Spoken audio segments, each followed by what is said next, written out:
এক কাজ কর, বিভূতিকে কাঁধে করে নিয়ে যা। আরে করো কি না, এই তো চাই। উত্তরকূটের কোলে তোমার জন্ম, কিন্তু তুমি আজ তার ঘাড়ে চেপেছ।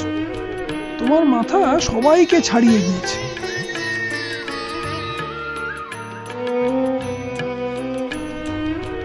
জয় যন্ত্রণা বিভূতির জয়। নমো যন্ত্র নমো যন্ত্র নমো যন্ত্র নমো যন্ত্র। তুমি চক্রমুখর মন্ডিত, তুমি বজ্রবন্ধি বন্দিত। তব বস্তু বিশ্ববক্ষ ধ্বংস, ধ্বংস বিকট দন্ত। তব দীপ্ত অগ্নি শত সধাগ্ন, বিঘ্ন বিজয় পন্থ।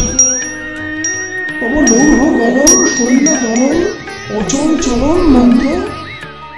প্রভু কাষ্ঠ নষ্ট ইষ্টক দৃঢ়, ঘন দীনবদ্ধ কায়া। প্রভু ভূতল জল অন্তরিক্ষ, লঙ্ঘন লঘুমায়া। তবু খনি খনিত্র নখ বিদীর্ণ, ক্ষিতি বিকীর্ণ অস্ত্র। তবু পঞ্চভূত বন্ধকর, ইন্দ্রজালতন্ত্র।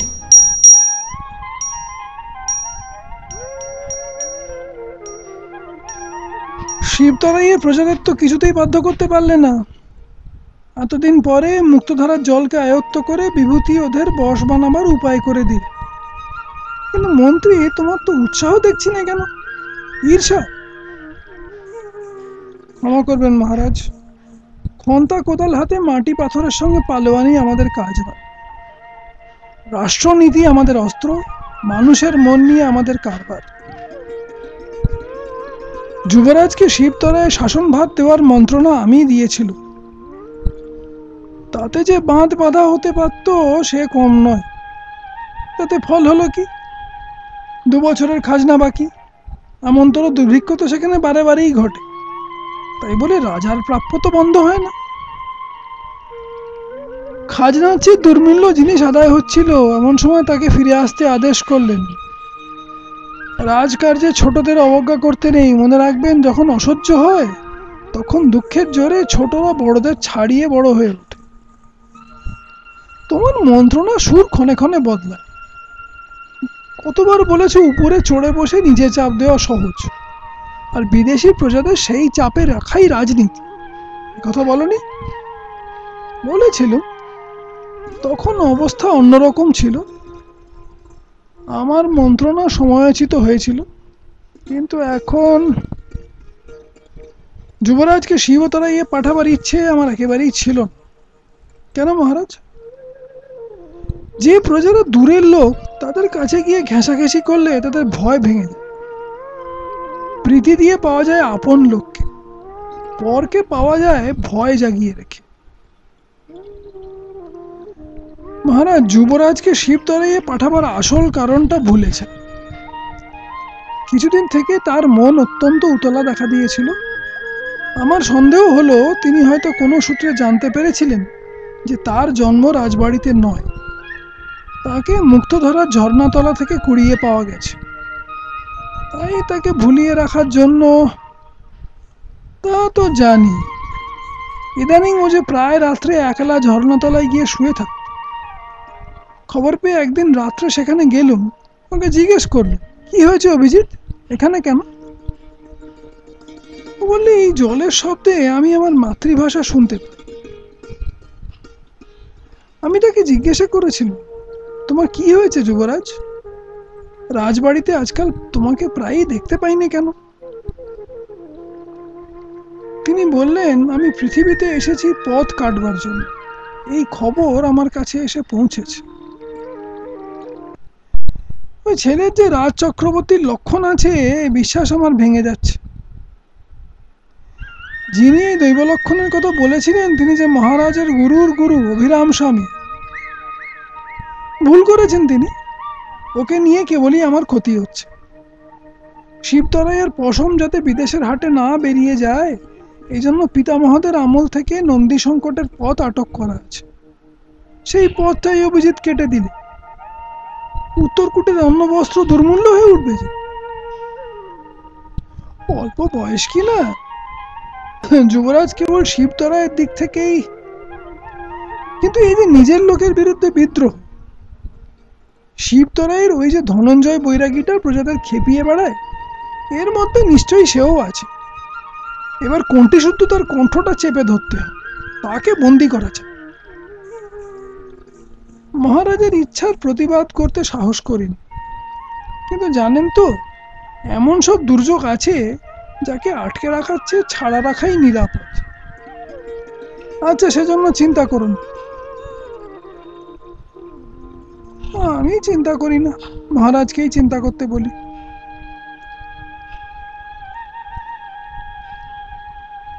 মোহনগড়ের খুড়ো মহারাজ বিশ্বজিৎ অদূরে, ওই আরেকজন। অভিজিৎকে নষ্ট করার দলে উনি অগ্রগণ্য।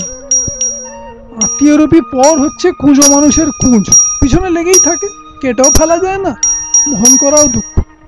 ও কিসের শব্দ? ভৈরবপন্থীর দল মন্দির প্রদক্ষিণে বেরিয়েছে। তিনি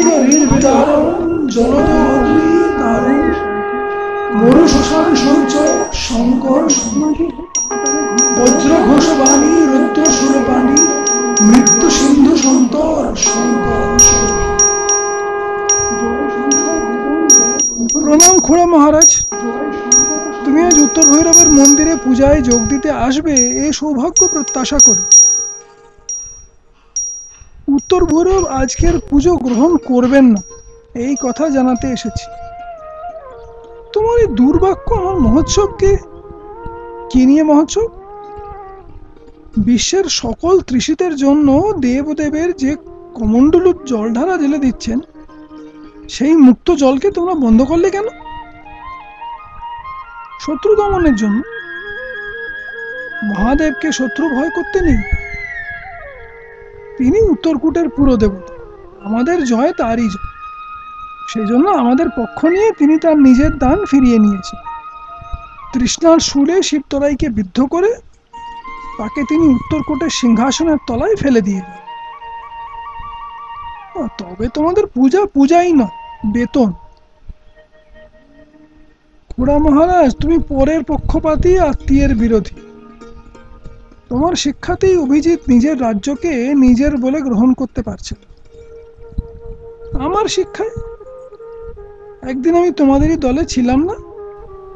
চণ্ডপত্তনে যখন তুমি বিদ্রোহ সৃষ্টি করেছিলে, সেখানকার প্রজার সর্বনাশ করে সে বিদ্রোহ আমি দমন করি।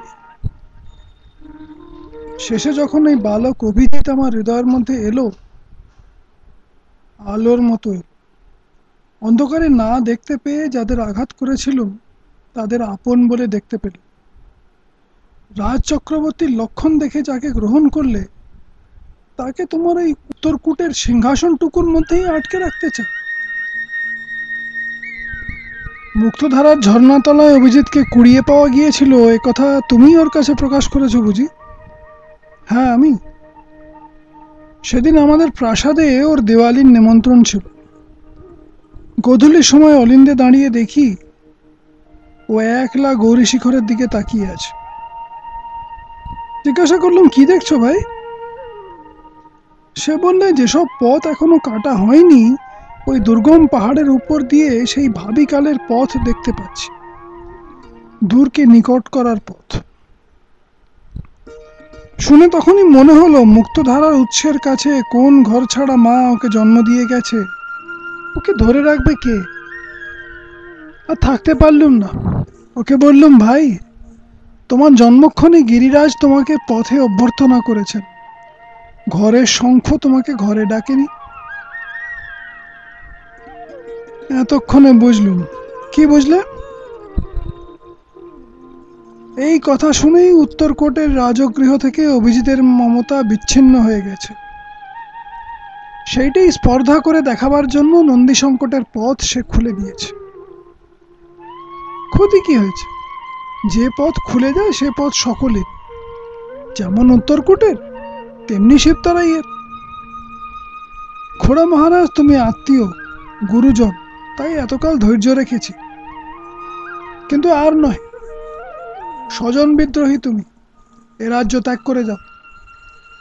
আমি ত্যাগ করতে পারবো না, তোমরা আমাকে ত্যাগ করো, তবে সহ্য করবো।